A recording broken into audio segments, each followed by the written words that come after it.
So welcome, David Mills, to this conversation, which is really about the Dare to Lead program. And of course, you and I have known each other for a long time. I think we actually learnt to fly together. Well, not fly together, but we learnt to fly about the same time. We did, Phil, and always good to see you. And thanks for having me along. Yeah. So this is a conversation about the Dare to Lead program that you recently attended. So we're going to get into that in a moment. But first of all, I know what you do, but for the people watching, tell us a bit about your role. As you know, Phil, I currently work for Qantas Airways. I'm a pilot on the Airbus A330 aircraft and also work in their flight operations safety auditing area. So how long have you been a pilot? My first flying lesson was back in 1984, Phil, so it's been a while. I'm amazed you can remember that. Yes, that's why we have logbooks, so I can record the momentous occasions. But in the Qantas group now since 1996. Right. Yeah. Yep. And I know you've had a mixture of domestic and international flying as well. What do you like or hate about either of those? Probably the worst thing about international flying is the time zone changes and the long flights. It plays havoc with your body clock, and you're perpetually tired, basically. But the flip side of that is you get to see some great places. So everything has its ups and its downs. So yeah, and you also have, you've been interested in safety for a long time, and in fact, you and I have in the early days ran some programs around kind of the team dynamic that exists in the cockpit and how you might take that into corporate. But would you mind just really briefly explaining, that safety aspect you have as well? Yeah, look, something that came to the forefront in aviation several decades ago was when they started investigating a lot of the accidents that were occurring. They discovered through cockpit voice recording tapes and things like that one of the main issues that was causing these issues was that there was a poor communication style in the flight deck.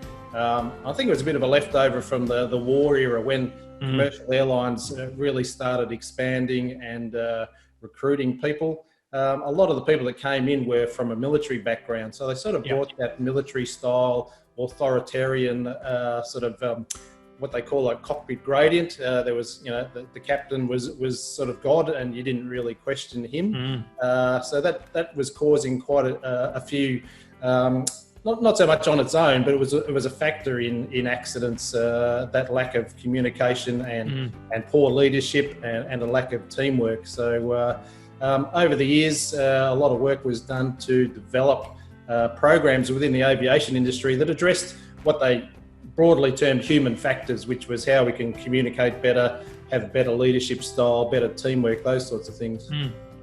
Right. Yeah, so it feels like all the things you described still happen in organisations today, right? So sometimes the manager has that kind of God complex and uses their authority inappropriately, and they're the knower, not the learner. They kind of pretend to have all the answers and what have you. So, and you also sit at the back of cockpit sometimes, not a kind of a safety check, anonymous safety checking process, which I think is fascinating as well. Yeah, what I do is as part of the what they call the flight operations audit program, I observe other pilots in their daily operation, and it's a purely an observational role. There's no punitive action at the end of it.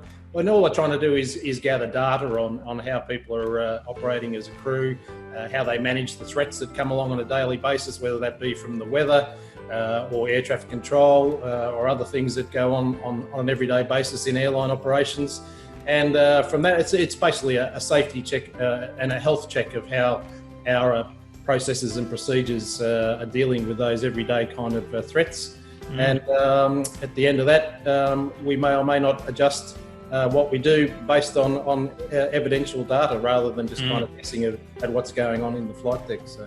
Yeah, I think that's what aviation has done so well, isn't it, since the early days that you talked about. And I think NASA had some role in that in the early days, didn't they? But, that accountability, improving the communication skills and kind of reducing the cockpit gradient to make it a safer operation for everyone, Yeah, but certainly the spotlight came onto aviation because obviously, aircraft accidents are quite high profile accidents.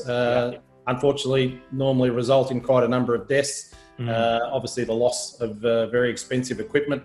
So there was a big push to try and eradicate any cause of an accident. So once the spotlight sort of came on the human factor side of it, a lot of work was done to eradicate that.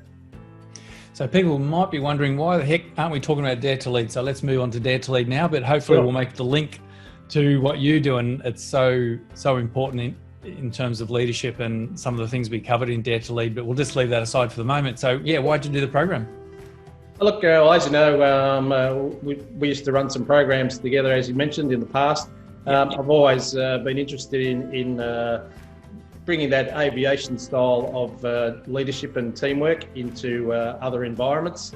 I'm not sure how I really became aware of Brené to start with. I think I might have seen one of her talks on TED or YouTube, and then became aware that the leadership sphere was running programs along those lines. And I'm always open to improving my skills and knowledge when it comes to these things. So I signed up for the program.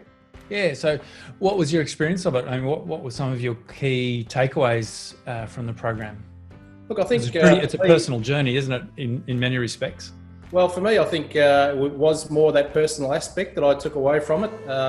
Obviously, I think it came probably session 2 or 3. I realised really that a lot of the stuff that Brené talks about in relation to, open leadership and being open to having other people input into your decision making and all that sort of thing. It's really what we've been doing in aviation for quite a number of years now. And for me, I couldn't really see immediately the link between what she was saying and what I did, because what we do in aviation is quite prescriptive. Obviously, we're bound by checklists and certain procedures to do with the aircraft. It's quite technical in a lot of aspects, whereas a lot of what she talks about in the program is to do with the corporate environment, team meetings, working with people where their personality types and have to deal with the different personality types. Whereas for me, in my environment, I get to work with different people every day. So I sort of was struggling at first to see how what she was saying would really apply to my environment. And then I sort of realised that I was actually getting more out of it on a personal level than I was on a work-related level. She makes you reflect on yourself and how you approach certain things in life and how you approach other people, conversations, difficult situations, all those sorts of things. And I really found that I probably got more out of it on a personal level and actually being able to take her methodology, if you like, and apply that into the work environment. But I could certainly see that I had some work to do on the personal side of things. And I think aviation might be slightly different in that respect, because as you say, it's quite a prescriptive environment. There's checklists for the checklist, right? There's redundancy systems systems built in, backup systems and what have you. Because as you know, one of the key theories of Dare to Lead is that who we are is how we lead. And so, intrinsic in that is that it's a personal journey within a work context. So as you know, all of the exercises really relate back to work, basically, don't they? And many people also report that it's just as relevant for my family or my friend group, for example, because the same principles apply around trust, resilience, being able to have hard conversations. All of the things we know that actually foster good working relationships, whether they be at home or at work. Yeah, absolutely. And for me, going through those exercises that you do in the course, a lot of it was personal reflection. And, I get to this stage in life and I've had plenty of ups and downs, as have most people. And you look back and maybe you apply some of the things that she talks about and you can see how you've maybe over the years come up with entrenched kind of ways of dealing with things. And her program was good at that, making you look at maybe alternative ways to deal with certain situations. And I think we all default to our comfort zone, but often the comfort zone doesn't lead to the best outcome. So for me, being pushed out of the comfort zone was good. And I can see that now what she's saying is of great benefit once you actually willing to step out of that comfort zone. Mm. Mm. Yeah, it's funny, isn't it? A lot of people, you know, the number of people who come on the course and they say, oh, you know, I've watched Brené Brown and I've read her books, and, you know, sometimes people come on the course thinking they're not going to learn anything. But what most people report is, because of the way we've structured the course and the container, you know, the hub, you know, the app that comes with it, and all the things we do, people go, I've actually been able to operationalize this now, you know. So yes, I'm out of my comfort zone, but I'm actually now making practical, tangible changes to how, you know, I engage with people, or how I give feedback, or how I show up with my partner. Which is fantastic. So what kind of practical, you know, question without notice, practical changes have you made, or what have you noticed different about how you relate to people or engage with people? Look, I think probably one of the main things for me was I realised that probably, and I think a lot of people that I spoke to on the course were the same, that they perhaps had that perspective that they were maybe getting into that imposter syndrome, where you kind of feel like, you know, should I really be here? Like, I'm waiting for someone to tap me on the shoulder and go, you know, it's time to move on. You know, we finally found you out. And probably the other aspect too was just realising sort of what your automatic fallback position is. You know, if someone is perhaps coming at you with some constructive criticism, that I was probably already building defences and an argument in my defence. You know, rather than listening to what they're saying, I'm already trying to come up with ways mentally how I can defend myself and defend my position. So rather than just taking the time to listen and having the full picture. So it was quite interesting. The exercises for me were quite challenging at times, because it does take a bit of self-reflection. But I think that's the beauty of the course, is that you're not just sitting there learning theory that maybe you can apply later on. It is actually engaging with your emotions and making yourself reflect and see how you actually do deal with even just everyday situations. We probably don't stop to think and do a critique of ourselves at the end of the day, you know, in how we dealt with certain people or certain situations. And I think that's something for me that I've taken away, is it's probably worthwhile doing that bit of self-reflection, just engaging with your own internal voice and seeing how you're sort of viewing the situation, and how you're bringing your entrenched emotions into situations, and just falling back to your normal way of dealing with things, rather than actually bringing some new thoughts into how you deal with everyday things. So, yeah, it was certainly for me very challenging, but very worthwhile. And I'd have to honestly say that at the start I probably wasn't enjoying the push out of the comfort zone. I don't think anyone does, but certainly saw the benefit of it by the end of the program, that's for sure. And what I assume you found the same thing, but what people really get from the program as well is that sense of community. And you mentioned the conversations you have before and in the breakout rooms, because, you know, we're doing the virtual program as well as face-to-face, but the virtual program particularly, you have those breakout rooms and people report how rich and fantastic the conversations were in the sense of community as well within the group. I think that was one of the best things about it, was that everyone's there for the same purpose. They all wanted to get something out of it. And for me, in the breakout rooms that I went to, I think probably you know, at least 70 to 80% of the breakout conversations ended up veering towards that personal aspect, rather than people saying, oh, you know, I've got this situation at work and I can apply this to that. A lot of people were basically going to that personal side of things and seeing the benefit to what we were discussing in their personal lives rather than their professional lives. So, very worthwhile for everybody in all aspects.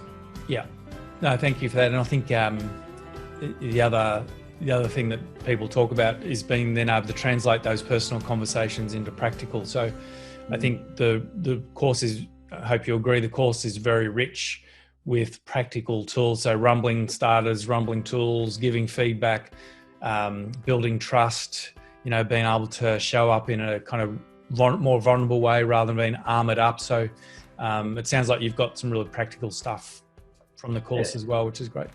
Absolutely, and I can tell you from my work life in the cockpit that having that openness, that trust, that ability to share in a non-punitive environment, it's what makes things work. Everyone knows that there's no such thing as a stupid question. Everyone's happy to have an input. Everyone's happy to receive input. Research has shown over the years that it doesn't matter how much experience you've got, how well trained you are. Human beings are human beings, and they make mistakes. They may not hear something, they may not see something. So having that environment where, as you say, people aren't armoured up, they're open to input. It's just a great way to work, and I think Brené really captures that in her skill set as well. Talking about the rumbling and the vulnerability and things like clear is kind. These are all things that we've been embracing for a few decades now in aviation, and the results speak for themselves. Accident rates have massively dropped over the years. So it's we're all just human beings, and there's always a good way and a bad way to interact with other human beings. Because I know, that's really great point that you articulate there. We don't have to hear, the whole case study, but I know you've shared with me previously about that example of the captain who was coming in way too fast. And I know this is years ago now, because I know aviation's way ahead of the game. I think corporate Australia and around the world have, some things to learn. Not from every airline, probably. I'm sure there's some airlines you wouldn't fly with, but the best airlines like a Qantas that has an excellent safety record. But do you want to briefly share that story about the captain who was coming in too hot and just wasn't listening to feedback? Yeah, look, it was. I remember this case because it was one of the cases I studied when I first started doing professional studies on aviation safety, and it was an airliner that was going into a place called Ketchikan in Alaska, and it was back in the 70s. So the whole, as they call it, crew resource management philosophy hadn't really started then, so people were still sort of operating in this high gradient cockpit environment. And this aircraft, like many organisations today. Yeah, exactly. And the aircraft was coming in quite fast to this airport, and it was probably a little bit too high for for where it was on the approach. It should have been a little lower, a bit slower. And the first officer said to the captain, he was trying to be diplomatic, I guess. He said, do you always fly the approach this fast, Captain? And the captain turned to the flight engineer who was sitting behind the first officer and said, Hank, you know what the difference is between a first officer and a bird? And the flight engineer said, no, I don't, Captain. What is it? And the captain said, a bird knows how to fly. So, that's the kind of arrogance and attitude. I wouldn't say it was overly common, but it wasn't uncommon at times in certain environments, and completely belittling the skill set of the first officer. Not even attempting to address his concerns. You couldn't really shut down a person in a worse way than what had just occurred. And of course, if you do that sort of thing, then people are reluctant to speak up and want to help you because you've just basically insulted them. So anyway, to cut a long story short, the aircraft was too high, was too fast, remained that way throughout the approach, ended up landing quite a long way down the runway and ended up running off the end of the runway. So, those sorts of things, could have been avoided completely if the captain had just been a bit more vulnerable, a bit less armoured. But I got, you know what, you're right. I think we can just do a go around and have another attempt at the approach. But the arrogance and the unwillingness to listen to input, it ended up in an accident. So and you also shared. So the last thing that was heard on the black box was what? Well, it was the first officer saying to the captain, "I told you." I told you, but and then they were all killed. I think, was that correct? The aircraft was destroyed and there were deaths. So it wasn't a great outcome, and it could have been completely avoided. But unfortunately, due to the way the captain had decided to operate and his attitude towards receiving input, it unfortunately ended up in an ugly situation. So I think the reason I wanted you to tell that story is because it's just so applicable to organisations today, and unfortunately, we still have the metaphorical captain, many captains in organisations who maybe want to demonstrate that they know stuff and they don't listen, they don't take feedback on, they don't create a safe environment for people to challenge them. I've been doing this for 2.5 decades, and I think organisations have got a long way to go to be able to reach a place that, the aspiration of the Daring Leadership book from Brené and the course that we run on her behalf is to create safe organisations where people can be themselves and be their best, and that's the aspiration.